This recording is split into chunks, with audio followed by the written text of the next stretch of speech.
A warehouse light flickers over a pallet of EV cells. One pack is split open like a crate.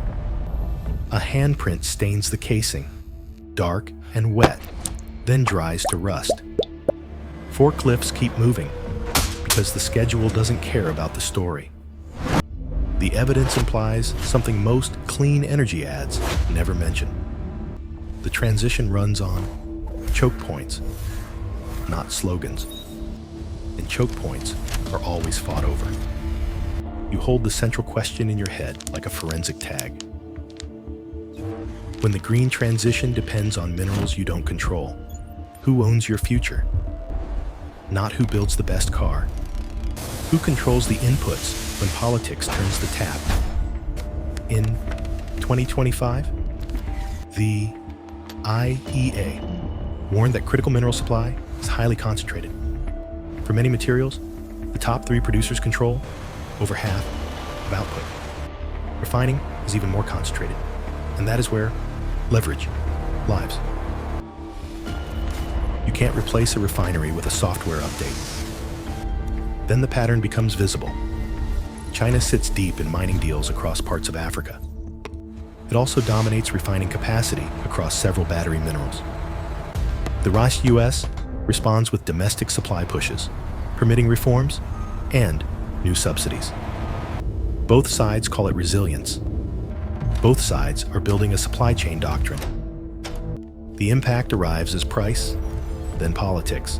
Like cheap EV depend on stable lithium, nickel, cobalt, graphite, and rare earth flows. When any link tightens, the consumer price becomes a geopolitical receipt. And when price rises, nations start treating mines like strategic terrain. This is not a clean transition story. It's a dirty war fought through contracts, permits, and proxy pressure. Seal broken, file open. Why minerals became the weapon. Clean energy isn't clean at the choke points. You watch a commodities screen in 2026 as prices swing on one headline. A mine permit stalls. A port inspection tightens. A shipping insurer rewrites terms. The transition doesn't break because demand disappears. It breaks because supply becomes conditional. The illusion is that clean is a technology story. In reality, it's a materials logistics story with flags attached. Refining concentration is the tell. By 2024, the top 3 refining nations averaged about 86% market share, and about 90% of refining supply growth came from the top supplier. Indonesia led nickel. China led cobalt, graphite, and rare earths. Then export controls multiply like tripwires. Since 2023, restrictions expanded from raw ore to processing technologies. In December 2024, China restricted exports of gallium, germanium, and antimony to the United States. In early 2025, more controls followed across other strategic minerals. In February 2025, Congo announced a 4-month cobalt export suspension. When one country sits near 70% of global cobalt supply, a pause becomes a weapon. Washington sees the same map and calls it vulnerability. By May 2025, the U.S. was openly pushing domestic mineral production as security policy. Permitting becomes an economic argument first, then a national argument. Beijing reads that as containment and tightens the stack it already controls. This is the hinge. The green transition becomes a leverage transition. The hidden recipe, inside clean. You stare at an EV cell under a work light, its foil edges torn and sharp. A refinery report sits beside it, stamped traceability pending, with signatures missing. In the distance, a convoy idles at a gate, waiting for clearance and insurance. The battery looks clean, but the supply chain still smells like risk. Think of the green transition as a recipe, not a miracle cure. Every turbine, inverter, and battery pack is a list of hidden ingredients. If you don't control those ingredients, you don't control the outcome either. IEA. Math makes the material shift visible through one brutal, simple comparison alone. A typical electric car needs about 6 times the mineral inputs of a conventional car. An onshore wind plant needs about 9 times more minerals than a gas plant, same capacity. Since 2010, minerals per new unit of generation capacity rose about 50%. The bottleneck is not mining alone. It is refining, processing, and permitted throughput. In 2024, China produced about 79% of the world's natural graphite. Graphite is not a headline metal, but it is the anode inside most batteries. So the clean future becomes a contest over factories that grind, wash, and purify rock. By 2026, the cheapest EV is no longer a pure design problem anymore. It becomes a supply problem, and supply problems always turn into political power. Who owns the choke points? You open a procurement spreadsheet, and every line ends in a port code. The battery is the product, but the contract is the weapon.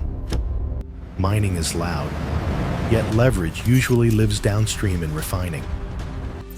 In 2024, the top 3 refining nations averaged about 86% share. In that same period, about 90% of supply growth came from one supplier. Indonesia drove nickel. China dominated cobalt, graphite, and rare earths. Cobalt is the cleanest looking dirty metal, and one country supplies most of it. By 2024, the VAL-RC accounted for roughly 74% of global cobalt mine output. Graphite is quieter, but China produced about 79% of natural graphite in 2024. Those numbers turn Africa, refineries, and shipping insurers into strategic terrain. You don't need soldiers when you can slow permits and deny processing capacity. Then standards finish the job because policy decides what qualifies as clean. In 2025, USEV credits began banning critical minerals tied to foreign entities of concern. That pushes supply chains to reroute, even when it costs more. Who owns the refinery owns your future. By 2026, the green transition stops being a market and becomes a contest. The war stays clean on paper, but it bleeds in the supply zones. 2026 to 2036, the price shock spreads. By 2026, the transition stops feeling like innovation. It starts feeling like procurement triage. Automakers redesign chemistry to dodge one bottleneck, then hit another. Utilities sign decade contracts for copper, transformers, and rare earth magnets. The warning arrived earlier as a preview of control. In February 2025, Congo imposed a 4-month cobalt export suspension. Prices had sunk near $10 per pound at the low. By late 2025, new export conditions and quota enforcement helped push prices toward the mid-20s. You don't need a battlefield to see a weapon. You only need a gate that can close. From 2026 to 2031, the cheap EV era ends quietly. Sticker prices climb. Then incentives get rationed by sourcing rules. Dealers talk about availability, not technology. Fleet buyers delay replacements because battery cost curves flatten. In some segments, hybrids return as the compromise nobody wanted. Then the system hardens from 2032 to 2036. Supply chains split into trusted and untrusted lanes. Refining capacity becomes the true prize, because mining without processing is just dirt. IEA. Style modeling points to a roughly 30% copper shortfall by 2030 without major new investment. So nations treat mines, refineries, and ports like strategic infrastructure. They fund security, influence permits, and pressure shipping insurers. Proxy conflict doesn't always look like soldiers. Sometimes it looks like delayed inspections, missing parts, and sudden price spikes. 2037 to 2046, life after cheap mobility. By 2039, clean energy starts billing you like a border crossing. Not with soldiers, with fees, audits, and origin paperwork. Cars still move, power still flows, but the friction is now permanent, and it has a price tag. You feel it first in mobility, because mobility is where batteries live. By 2041, many EVs carry a battery passport tied to mineral origin. A mismatch triggers extra deposits, longer approvals, or higher financing rates. At the charger, off-peak windows get cheaper, but peak becomes punitive. A quiet surcharge of 10 to 20% becomes normal in tight corridors. You meet the human anchor in 2043, not in a mine. He's a delivery driver in Detroit with a used EV and a tight margin. His battery health report clears, but the origin audit flags one component. He's hit with a $300 deposit and a 48-hour hold. He loses 2 shifts, not because the car broke, but because paperwork did. He adapts by renting time on a verified fleet when audits hit. He hates the feeling that clean is something you can be denied. Here's the paradox. The same controls that raise prices also reduce fraud and stabilize planning. Recycling climbs. Chemistry shifts, and dependency slowly loosens by 2046. But the system becomes brittle, because a single choke point can freeze mobility. That's the point of no return, when origin rules decide who can move. And when movement becomes conditional, energy becomes a class system again. Verdict: the dirty war's winners. The verdict is not that clean energy failed. It is that clean energy became a supply chain weapon. Once minerals become strategy, the transition stops being a market. It becomes a contest over choke points that don't need bullets to hurt. The winners are the owners of processing and the issuers of standards. Refiners win because they turn ore into usable power and mobility. States win when they can enforce sourcing rules through credits and procurement. Shipping insurers win when risk premiums become permanent tolls. Recyclers win when scarcity makes urban mining economically irresistible. The losers are the consumers who believed cost curves were inevitable. Cheap EVs fade first, then cheap grid upgrades follow. Households pay more, not because electricity is rare. They pay because certified inputs are controlled. Workers in supply zones pay the highest price because leverage lives where law is weakest. 3 structural risks hardened by 2036. First, a fragmented world forces duplicated supply chains and higher costs.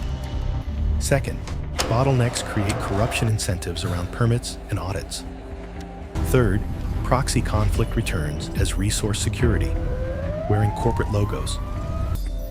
There is a controlled upside if nations choose discipline over panic. If recycling scales, dependency drops, and prices stabilize by the mid-4040s. If standards are interoperable, audits become cheaper and fairer. If processing capacity diversifies, choke points lose their bite. But without that diversification, the transition stays vulnerable by design. The lever, refining capacity, and standards that define clean. The bill, consumers and frontier regions absorbing the volatility. Point of no return, when sourcing rules, gate mobility, and grid build-outs. You close the file. The numbers are real. The timelines are closing. Whatever path we choose, the future has already begun assembling itself, piece by irreversible piece, while most of the world is still looking the other way. This was only one dossier. Many more are waiting.